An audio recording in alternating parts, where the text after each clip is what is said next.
চট্টগ্রামটা সমস্ত দিক থেকে খুব ইম্পর্টেন্ট। চট্টগ্রাম যদি ভারতে চলে আসে, বাংলাদেশ যখন অন্যান্য দেশ থেকে পণ্য আমদানি করছে, তখন ভারতের কৃষকরা অঝরে কান্না করছে।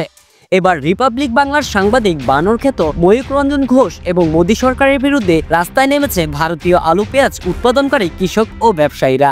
কেননা শেখ হাসিনা বাংলাদেশ ছেড়ে ভারতে পালিয়ে যাওয়ার পর ভারত ও বাংলাদেশের সম্পর্কের মধ্যে ফাটল ধরে এবং নানান ধরনের মিথ্যাচার ও গুজব ছড়িয়ে পড়ে দুই দেশে।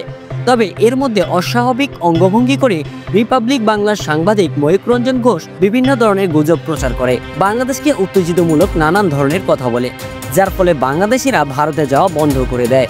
ফলে কলকাতার বিভিন্ন হোটেল খালি হয়ে যায়, আর এতেই বিপাকে পড়ে সেখানকার বিভিন্ন হোটেল মালিকরা। তবে এবার হোটেল মালিকদের পাশাপাশি ভারতীয় আলু পেঁয়াজ ব্যবসায়ীরাও পথে নেমেছেন। ভারতের পশ্চিমবঙ্গ এবং মহারাষ্ট্র সহ বিভিন্ন রাজ্যের কৃষকরা উৎপাদিত পণ্যের ন্যায্য মূল্য না পাওয়ায় ক্ষোভ প্রকাশ করছেন।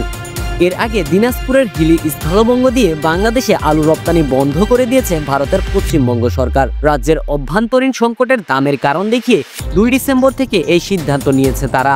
ভারতের কৃষকদের দাবি, রপ্তানি বন্ধের কারণে তাদের উৎপাদিত পেঁয়াজ মাত্র 2.5 থেকে 3 টাকা প্রতি কেজি বিক্রি করতে বাধ্য হচ্ছেন, যার ফলে উৎপাদন খরচই তুলতে পারছেন না তারা। তাদের দাবি, এই পণ্য বিজেপি নেতা শুভেন্দু অধিকারী ও রিপাবলিক বাংলার সাংবাদিক ময়ূক রঞ্জন ঘোষকেই টাকা দিয়ে কিনতে হবে, কারণ তারাই এই সমস্যার জন্য দায়ী। ভারতের কৃষকদের অভিযোগ, কিছু সংবাদ মাধ্যম বিশেষ করে রিপাবলিক বাংলার মলম বিক্রেতা খ্যাত সাংবাদিক ময়ূক রঞ্জন বাংলাদেশ সম্পর্কে বিভিন্ন মিথ্যাচার ও গুজব ছড়াচ্ছেন। এর ফলে দুই দেশের মধ্যে ব্যবসায়িক সম্পর্ক ফাটল ধরেছে, বন্ধ হয়েছে রপ্তানি।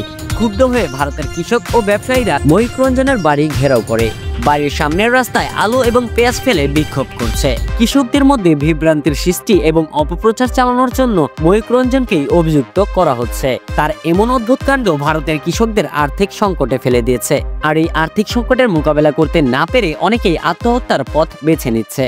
আর অন্যদিকে বাংলাদেশ এখন অনেকটাই স্বস্তিতে রয়েছে।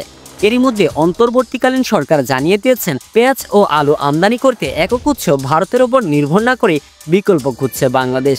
বর্তমানে বাংলাদেশ পাকিস্তান ও চীন থেকে পণ্য আমদানি করছে।